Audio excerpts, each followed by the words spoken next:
சேசு மரி சூசை துணை.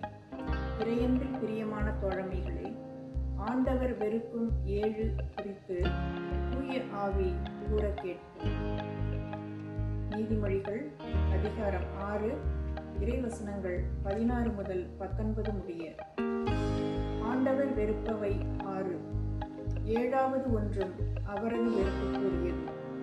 அவை இருமாப்புள்ள பார்வை, பொய்யுரைக்கும் நாவு, குற்றமில்லாரை கொல்லும் கை, சதித்திட்டங்களை வகுக்கும் உள்ளம், தீங்கிழைக்க விரைந்தோடும் கால், பொய்யுரைக்கும் போலிச் சான்று, நண்பரிடையே சண்டை மூட்டிவிடும் செயல் என்பவையே.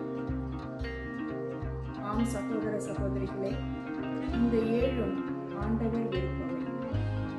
பார்வை, நாவு, கை, உள்ளம், கால் இவற்றை கொண்டு இறைவனுக்கு விருப்பமான செயல்களை செய்யும் வரம் வேண்டி தூய ஆவியின் வழிநடத்தலை கேட்கும். இறைவன் என்றென்று வாழ்க்கை பெறுவாராக.